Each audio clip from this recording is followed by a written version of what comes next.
Peringatan Hari Kartini tentunya menjadi momentum untuk mengenang perjuangan dari Raden Ajeng Kartini yang telah meletakkan fondasi perjuangan emansipasi wanita. Maka untuk meneruskan perjuangan Ibu Kartini, sudah selayaknya kita sebagai perempuan Indonesia Kartini masa kini harus berperan aktif, berani bersuara dan dapat memanfaatkan setiap kesempatan yang ada untuk memperbaiki kualitas diri dan membuktikan secara elegan bahwa sebagai bagian dari masyarakat Indonesia, perempuan pantas disejajarkan dengan laki-laki.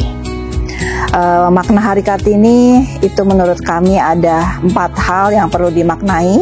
Yang pertama, emansipasi perempuan. Yang kedua, inspirasi perubahan. Apa sih maksudnya inspirasi perubahan? Bahwa perempuan itu harus berani bermimpi, berkarya, dan juga mengambil peran aktif dalam berbagai bidang. Kemudian yang ketiga adalah penghargaan terhadap peran perempuan. Yang keempat, refleksi dan juga evaluasi untuk kita sejauh mana peran perempuan di Indonesia dan apa saja yang masih perlu diperjuangkan.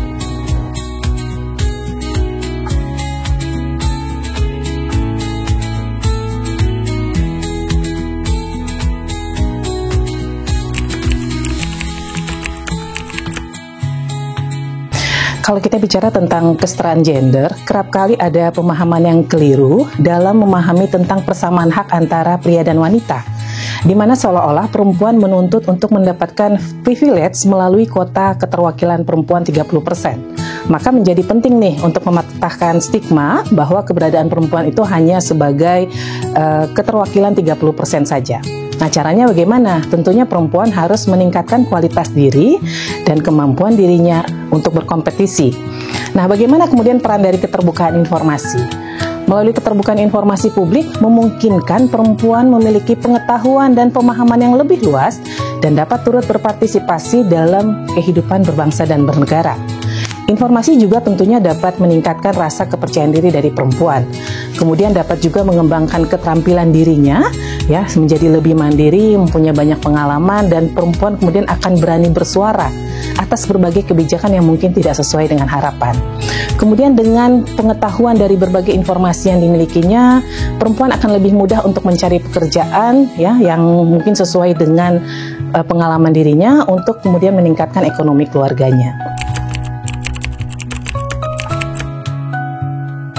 Akses terhadap informasi publik sangat penting untuk perempuan karena memberikan mereka kemampuan untuk berpartisipasi secara aktif dalam pengambilan keputusan, memastikan hak-hak mereka dilindungi, dan meningkatkan pemberdayaan mereka dalam berbagai bidang kehidupan. Akses informasi publik membantu perempuan memahami peluang ekonomi yang tersedia, seperti informasi tentang bantuan pemerintah, pelatihan kerja, ataupun pasar yang baru. Ini memungkinkan mereka sebagai perempuan untuk meningkatkan pendapatan dan juga mencapai kemandirian ekonomi. Dan yang terakhir, akses terhadap informasi publik yang transparan dan juga akurat membantu mengungkapkan kesenjangan gender dan mendorong kesetaraan. Dengan mengetahui bagaimana kebijakan dan keputusan itu diambil, perempuan dapat mengidentifikasi praktek-praktek diskriminatif dan juga mengadvokasi untuk perubahan yang lebih setara. Mengutip pernyataan dari seorang futurolog Alvin Toffler dalam bukunya The Third Wave, itu mengatakan bahwa siapa yang menguasai informasi, dia akan menguasai dunia. Maka dalam era informasi saat ini, pengetahuan dan akses terhadap informasi memiliki kekuatan yang besar dan mampu memberikan keunggulan kepada individu atau kelompok yang menguasainya. Nah, tentunya orang yang menguasai informasi memiliki kesempatan juga yang lebih besar untuk berhasil dalam berbagai bidang kehidupan, apakah itu dalam karirnya, pendidikannya, bisnisnya, atau kehidupan sosial lainnya. Maka partisipasi perempuan dalam mengakses informasi tentunya menjadi sangat penting, karena informasi dapat meningkatkan kesejahteraan sosial, ekonomi, kualitas diri, serta dapat turut berperan dalam mendorong perempuan untuk terlibat dalam pembangunan yang berkelanjutan. Nah, dengan akses informasi, perempuan akan diberikan instrumen baru untuk bisa berkontribusi dalam mengatasi kesenjangan gender dan kendala sosial yang ada di masyarakat, gitu. Tentunya perempuan dengan demikian dapat menentukan nasibnya sendiri akan seperti apa. Ini misalnya nih ya, berkaitan dengan bagaimana memberikan gizi yang baik untuk anak sejak dalam kandungan, bagaimana memberikan pendidikan yang baik untuk anak bangsa, perawatan kesehatan untuk keluarga, dan lain sebagainya. Maka dengan akses informasi, perempuan tentunya dapat memanfaatkan peluang untuk mengubah hidupnya, keluarganya, dan komunitasnya. Saat ini pengalaman kami persidangan di Komisi Informasi Pusat, saya selaku panitera banyak pemohon informasi yang bergender perempuan datang ke Komisi Informasi. Sebagai contoh, ada seorang perempuan yang memperjuangkan hak akses informasi terkait kenaikan jabatan beliau yang dinilai dipersulit oleh internalnya, sehingga ibu tersebut mencari keadilan melalui permohonan informasi publik ke PPID Badan Publiknya. Sebagai contoh lain, ada seorang ibu yang mempertanyakan ke sekolah anaknya terkait dengan penggunaan dana BOS di sekolah anaknya yang dinilai tidak transparan. Dan banyak juga perempuan yang menjadi PPID di Badan Publik yang kerap kali mewakili Badan Publiknya pada persidangan. Itu contoh-contoh di Komisi Informasi Pusat.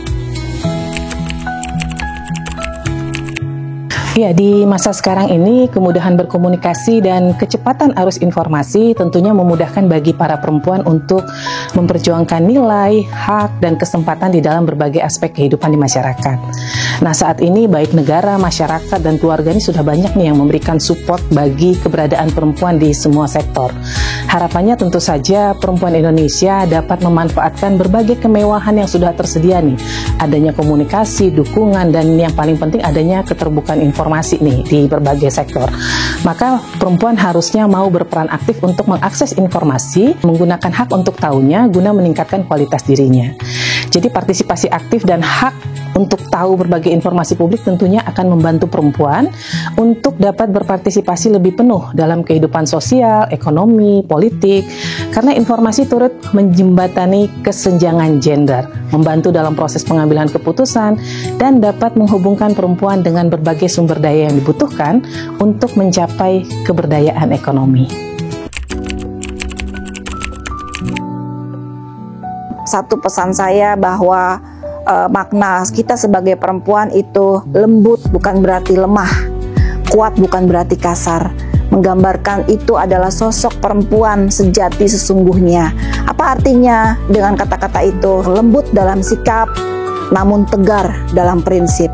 Wanita memiliki kelembutan hatinya, ketenangan jiwanya, memiliki empati dan kasih sayang, punya peran yang sangat multitasking, baik itu di keluarga, di rumah, di kantor, maupun di dimensi lainnya. Kuat dalam menghadapi tantangan, namun tetap menjaga nilai-nilai kasih yang dalam hati.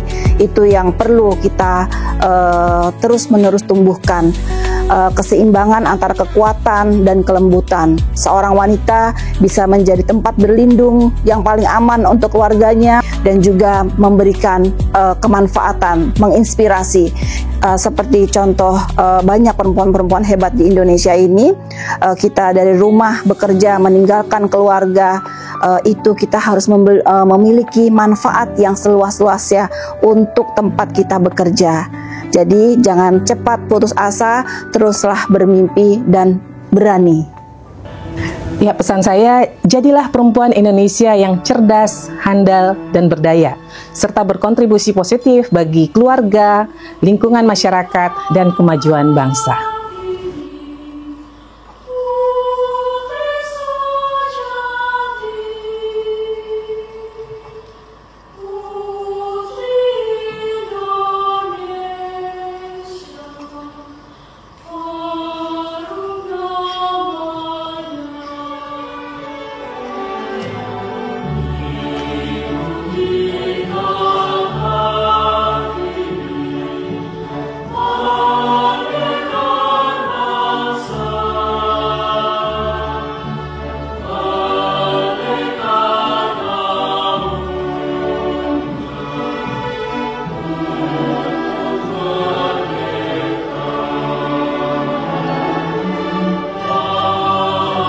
Sri Kandi Komisi Informasi Pusat Republik Indonesia mengucapkan Selamat Hari Kartini. Perempuan Indonesia cerdas, handal, dan berdaya.